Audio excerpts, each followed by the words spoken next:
एक सुहागिन ने बताया, जो पति अपनी पत्नी के साथ ये 5 काम करता है तभी जाकर पत्नी खुश रहती है। जय श्री कृष्णा मित्रों, स्वागत है आप सभी का वैदांतिक दृष्टांत यूट्यूब चैनल पर। मित्रों, मध्य देश के राजा का नाम था वीरसेन। उसके एक रूपवती कन्या थी जिसका नाम था शत्रुपा। वो कन्या रूप गुण बुद्धि में बहुत तेज थी। धीरे धीरे राजकुमारी शत्रुपा विवाह के योग हुई। तब राजा ने अपनी बेटी से पूछा, पुत्री, मैं तुम्हारे लिए एक स्वयंवर का इंतजाम कर रहा हूँ। तुम ये बताओ कि अपने होने वाले पति में तुम क्या क्या विशेषताएं देखना चाहती हो। तुम्हारा पति किस प्रकार का होना चाहिए, फिर मैं उसी को ध्यान में रखकर स्वयंवर की व्यवस्था करूंगा। राजकुमारी शत्रुपा कहने लगी, पिताजी, मैं जिसे अपना वर चुनूंगी वो एक विशेष व्यक्ति होना चाहिए जो सर्वोत्तम से सर्वोत्तम हो। राजा बोला, हे बेटी, कौन सा राजकुमार सर्वोत्तम है, ये किस प्रकार मालूम पड़ेगा। तब राजकुमारी कहती है कि पिताजी, प्रतियोगिता से समस्त गुणों की पहचान हो जाती है और हमें अपने यहाँ कई तरह की प्रतियोगिताओं का आयोजन करना चाहिए और जो राजकुमार सभी प्रतियोगिताओं में प्रवीण होगा वही मेरा पति कहलाएगा। मित्रों, अपनी बेटी के कहने पर राजा ने अपने यहाँ तरह तरह की प्रतियोगिताओं का आयोजन कर दिया, जैसे तीरंदाजी, गायन विद्या, नृत्य कला, शास्त्र ज्ञान, सौंदर्य। राजा ने उन प्रतियोगिताओं की व्यवस्था का काम अपने मंत्री के बेटे लक्ष्मण को सौंप दिया। लक्ष्मण जो था वो राजा के वर्तमान मंत्री का बेटा था और बचपन से अब तक राजकुमारी और लक्ष्मण साथ साथ में खेल कूद कर बड़े हुए थे। लक्ष्मण मन ही मन राजकुमारी शत्रुपा को चाहता था। वो उससे प्रेम करता था, परंतु उसने ये बात राजकुमारी शत्रुपा को नहीं बताई, क्योंकि वो जानता था कि राजकुमारी शत्रुपा हमारे राजा साहब की पुत्री है और मैं कहाँ एक मंत्री का बेटा, और राजा साहब अपनी बेटी का विवाह मेरे साथ करने को तैयार नहीं होंगे और वे अपनी बेटी का विवाह किसी राजा के बेटे से ही करेंगे। यही सोचकर लक्ष्मण ने कभी अपने मन की बात बाहर नहीं आने दी। लक्ष्मण को जो काम राजा ने सौंपा था वो उस काम में बड़ी ही निष्ठा के साथ जुड़ गया। उसने सारी तरह की प्रतियोगिताओं की व्यवस्था कर दी। एक जगह पर तीरंदाजी करने के लिए मैदान तैयार किया, एक जगह पर नृत्यशाला बनवाई गई, एक जगह पर गायन विद्या का सामान रखवा दिया, एक जगह शास्त्र ज्ञान की व्यवस्था कर दी गई, एक स्थान पर रूप प्रदर्शन करने का कार्य आयोजित किया गया। अब तो दूर दूर के राजा, महाराजा, राजकुमार उस प्रतियोगिता में भाग लेने के लिए आने लगे। सारे राजा या राजकुमार उन प्रतियोगिताओं में अपना अपना बल दिखाने लगे। कई दिनों तक ये कार्यक्रम चलता रहा, लेकिन कोई भी राजा या राजकुमार ऐसा नहीं मिला कि जो समस्त प्रतियोगिताओं में पारंगत हो। किसी को तीरंदाजी आती थी तो उसे गाना नहीं आता था, किसी को गाना आता तो उसे तीरंदाजी नहीं आती थी, तो कोई शास्त्र ज्ञान में निपुण था तो उसे बाकी का काम नहीं आते थे, कोई ज्ञानी था, कोई सुंदर नहीं था। कहने का मतलब कोई ऐसा नहीं मिला कि समस्त गुणों में कुशल हो। अंत में यह बात निकल कर आई कि जो जिस जिस गुण में सर्वश्रेष्ठ हो उसे रोक लिया जाए और बाकी सबको भेज दिया जाए। मित्रों, तब ऐसा ही हुआ। समस्त प्रतिभाओं में जो जिस जिस प्रतिभा में सर्वश्रेष्ठ था उन्हें रोक लिया। तब राजा ने अपनी बेटी से कहा कि हे पुत्री, इन राजकुमारों में से वे सारे गुण विद्वान नहीं है, किसी में एक गुण विद्वान है तो किसी में 2 है। इसलिए हमने ये निर्णय लिया है कि अलग अलग प्रतिभाओं के धनी राजकुमारों में से ही तुम्हें सर्वश्रेष्ठ का चुनाव करना होगा। राजकुमारी कहने लगी, पिताजी, ये सब तो एक एक गुण में ही सर्वश्रेष्ठ है और मैं इनमें अपना सर्वश्रेष्ठ वर कैसे चुन पाऊंगी। तब राजा बोले कि बेटी, हम इन समस्त राजकुमारों को कुछ दिनों के लिए अपने यहाँ रोक लेते हैं। इनमें से जो तुम्हें सर्वश्रेष्ठ मालूम पड़े तुम उसी को चुनकर बता देना, हम उसी के साथ तुम्हारा विवाह संपन्न करा देंगे। मित्रों, इस तरह अलग अलग गुणों में सर्वश्रेष्ठ उन समस्त राजकुमारों को राजा वीरसेन ने अपने यहाँ रोक लिया। वे सभी अपने आप को सर्वश्रेष्ठ सिद्ध करने के लिए हर तरह से प्रयास करने लगे। कोई गायन विद्या में श्रेष्ठ था तो वह सुबह सुबह जब राजकुमारी उठकर आती थी तब वो अपना राग आलापने लगता था। सुंदर सुंदर राजकुमार अपनी सुंदरताओं से राजकुमारी को मोहित करने का प्रयास करते। ज्ञानी अपने ज्ञान से उन्हें रिझाता। तीरबाज अपने जौहर दिखाकर राजकुमारी का दिल जीतने का प्रयास करते थे। जब शाम को राजकुमारी अपने कक्ष में सोने के लिए जाती थी, तब नृत्य कला में सर्वश्रेष्ठ राजकुमार उन्हें अपनी नृत्यशाला में बुला लेता और उनका खूब अच्छी तरीके से मनोरंजन करवाता। कोई राजकुमारी को हंसाने का प्रयास करता। वे सारे के सारे अपने गुणों को दिखाकर राजकुमारी को प्रभावित करते रहते थे। कई दिनों तक ऐसे चलता रहा। जैसे जैसे वह राजकुमारी उन सभी के साथ अपना समय बिताती और वैसे वैसे ही उनकी उलझन बढ़ती जा रही थी और वो गहरी सोच में पड़ जाती थी कि अब मैं किससे विवाह करूं। अपनी यही व्यथा लेकर राजकुमारी अपने मंत्री के बेटे लक्ष्मण के पास गई और फिर उसे बताया कि वो ऐसे मझधार में फंसी है जहां से उसे कोई किनारा ही नजर नहीं आ रहा है और मैं ये तय नहीं कर पा रही हूँ कि मैं किसे अपना वर चुनूं। लक्ष्मण से कहा कि लक्ष्मण तुम मेरी कुछ मदद करो। लक्ष्मण ने कहा, हे राजकुमारी, इस काम में मैं तुम्हारी कोई मदद नहीं कर सकता।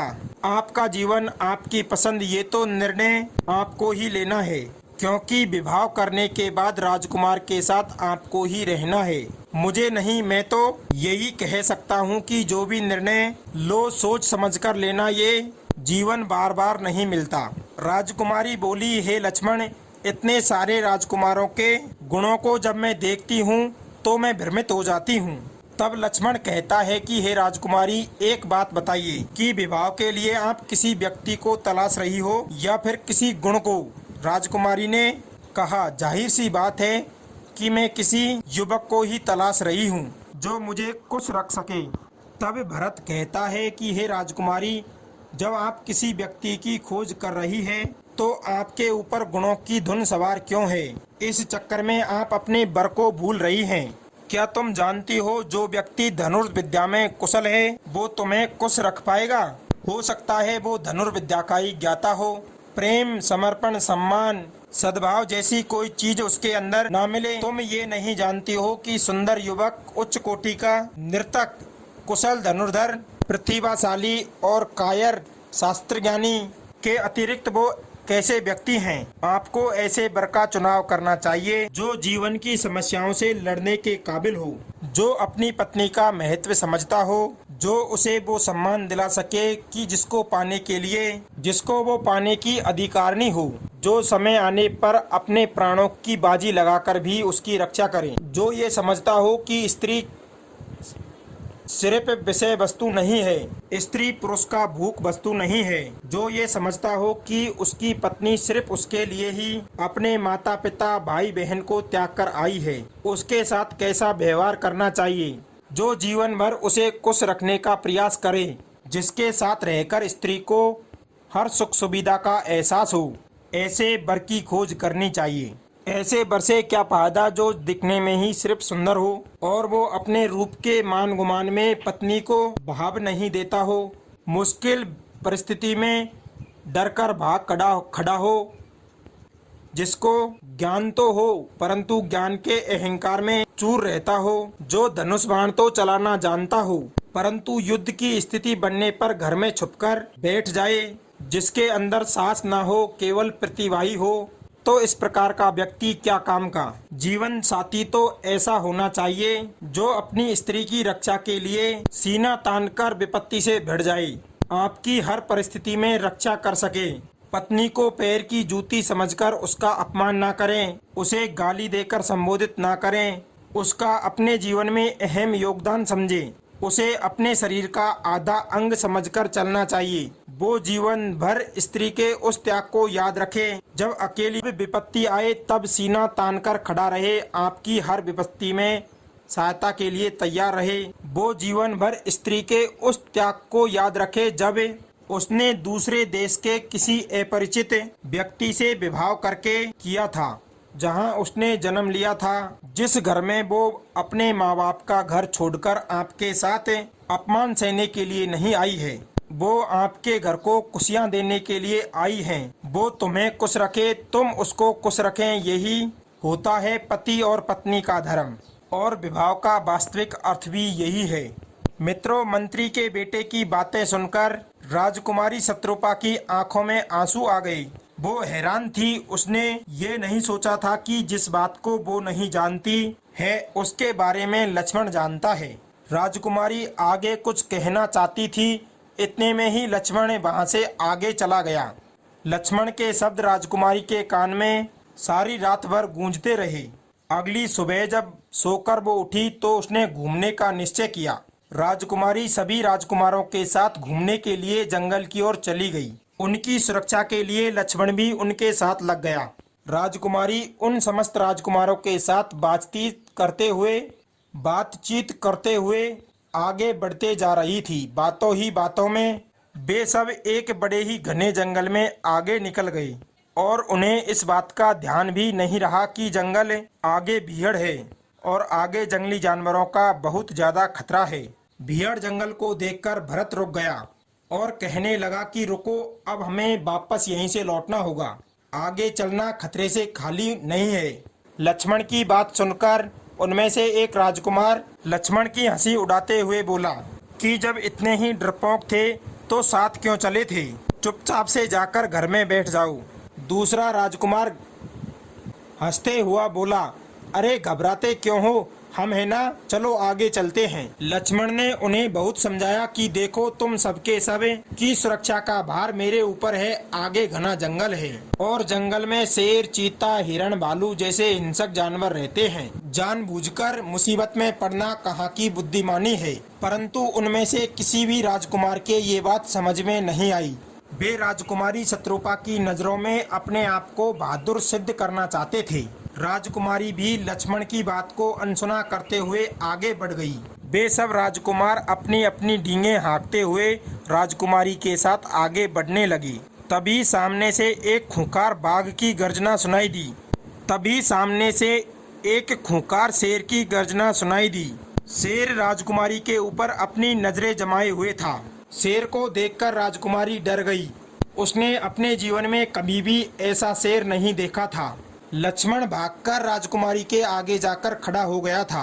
अब शेर की दृष्टि राजकुमारी से तो हट गई थी, लेकिन वो अब भरत लक्ष्मण को घूरता हुआ आगे बढ़ने लगा। लक्ष्मण ने राजकुमारी से कहा कि राजकुमारी भागो तुम यहाँ से, तब तक मैं इस शेर को रोकने का प्रयास करता हूँ। सारे राजकुमारों ने देखा कि शेर बिल्कुल पास में ही आ गया है, तो वे सब भय से थरथर कांपने लगे और सब राजकुमारों ने राजकुमारी से कहा कि आइए राजकुमारी, तुम हमारे साथ भाग चलिए, नहीं तो ये शेर हम सबको खा जाएगा। मित्रों, उन सब राजकुमारों की बातें सुनकर राजकुमारी ने जवाब दिया, आप सब चले जाइए, मैं लक्ष्मण को अकेला छोड़कर नहीं जा सकती हूँ। मित्रों, वे सब राजकुमार लक्ष्मण और राजकुमारी को छोड़कर वहां से भाग खड़े हुए। अब तो लक्ष्मण ने फुर्ती दिखाते हुए शेर की पीठ पर चढ़ बैठा और अपनी मजबूत बाहों से फंदा बनाकर उसे शेर की गर्दन को पकड़ लिया। शेर ने उसे फेंकने का भरसक प्रयास किया, लेकिन लक्ष्मण ने उसकी गर्दन को नहीं छोड़ा। काफी देर हो चुकी थी, लक्ष्मण काफी घायल हो चुका था। तब तक क्या देखते हैं कि राजा के सिपाहियों ने आकर शेर को अपने बाणों से बींध डाला। शेर मर चुका था। लक्ष्मण खड़ा हुआ और राजकुमारी के पास पहुंच गया। राजकुमारी ने लक्ष्मण का हाल पूछा। लक्ष्मण ने कहा कि मैं ठीक हूँ। सिपाहियों ने कहा कि हमें रास्ते में कुछ राजकुमार भागते हुए मिले थे, उन्होंने हमें बताया कि आप लोग संकट में फंसे हुए हैं, इसीलिए हम यहाँ पर आए। इस प्रकार वे सारे के सारे घर लौट आए और अगले दिन राजकुमारी लक्ष्मण से मिलने के लिए उनके घर पहुंची और पूछने लगी कि सब कुछ ठीक तो है ना, मैं तुम्हें अपना निर्णय बताने के लिए आई हूँ। लक्ष्मण ने बड़ी उत्सुकता के साथ पूछा कि अच्छा, तो तुमने किसे चुना, अपना पति, गायक, नर्तक, धनुर्धारी, सुंदर, शास्त्र ज्ञाता? तब राजकुमारी ने कहा, हे लक्ष्मण, इनमें से मैंने किसी को नहीं चुना। इनमें से कोई भी मेरा पति बनने के योग्य नहीं है। मैंने ऐसे व्यक्ति को चुना है जो अपने से अधिक मेरे जीवन को महत्व देता हो। लक्ष्मण ने अपना सिर उठाकर राजकुमारी के चेहरे की ओर घूरते हुए देखा। क्या आप सच कह रही हो? राजकुमारी बोली, हाँ। राजकुमारी ने कहा, हाँ लक्ष्मण, मैंने तुम्हें ही अपने पति रूप में चुना है। अब मैं तुम्हारे मन की बात, दिल की बात जानना चाहती हूँ। मुझे अपना जीवन साथी स्वीकार करोगे? लक्ष्मण की आंखों में आंसू भर आए। लक्ष्मण कहने लगा, हे राजकुमारी, मैंने सदा आपको दिल से चाहा है। आपने मुझे अपने योग्य समझकर मुझे इस दुनिया का सबसे भाग्यशाली इंसान बना दिया है। मित्रों, इस प्रकार राजकुमारी ने अपने मन की बात अपने पिता को बताई और पिताजी ने भी बड़ी हंसी खुशी के साथ अपनी बेटी का विवाह लक्ष्मण के साथ कर दिया। इस भव्य प्रदर्शन में समस्त प्रजावासियों ने वर वधू की खूब बाहे बाहे की। मित्रों, बड़ी हंसी खुशी के साथ दोनों अपने जीवन जीने लगे। वे पांचों के पांचों राजकुमार अपना सा मुंह बनाकर अपने राज्यों को चले गई। इस कहानी का महत्व ये है कि जो एक दूसरे को समर्पण रहता है, जो एक दूसरे के लिए जीता मरता है, वही प्रेम वास्तविक होता है। मित्रों, ये कहानी आपको कैसी लगी कमेंट द्वारा हमें जरूर बताना। मिलते हैं अगली ज्ञानवर्धक कहानी के साथ। आप सभी का बहुत बहुत धन्यवाद। जय श्री कृष्ण।